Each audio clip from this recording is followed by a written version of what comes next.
ভক্তের ভগবান শ্রীকৃষ্ণ।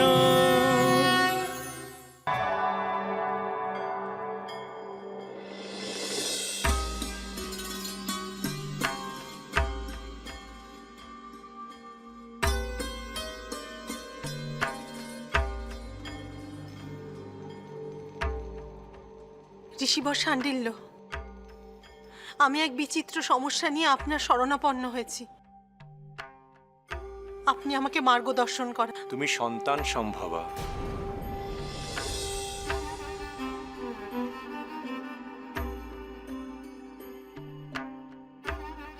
বৃষ্ণিবংশের কুলগুরু মহর্ষি গর্গ ধ্যানযোগে আমাকে সমস্ত অবহিত করেছেন। কিন্তু গুরুদেব, এই গূঢ় রহস্যের কারণ কি? দেবকীর গর্ভ হতে যে সপ্তম সন্তানকে সংকর্ষণ করে রোহিণীর গর্ভে স্থাপন করা হয়েছে, তিনি সৃষ্টিকর্তা বিষ্ণুর অংশ শেষনাগ। কিন্তু এ রহস্য গোপন রাখাই সমীচীন। পুত্রী রোহিণীর প্রতি মহর্ষি গর্গের এটাই নির্দেশ।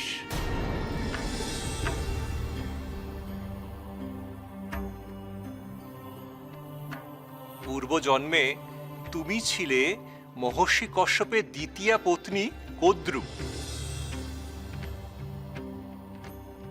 নাগেদের জন্মদাত্রী,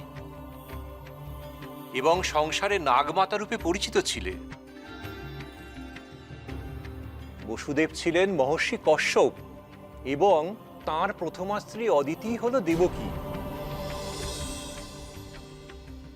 তাই দাপরে তোমাকে তার মাতা হওয়ার সম্মান দিতে আদিশেষ তোমার গর্ভ থেকে জন্ম নেবেন।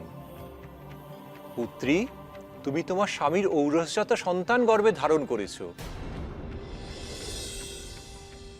এ সন্তান তোমার কলঙ্ক নয়, গৌরব।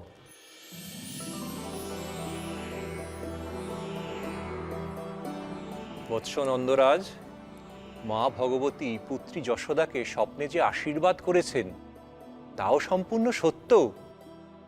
যশোদা খুব শীঘ্রই গর্ভধারিণী হবে।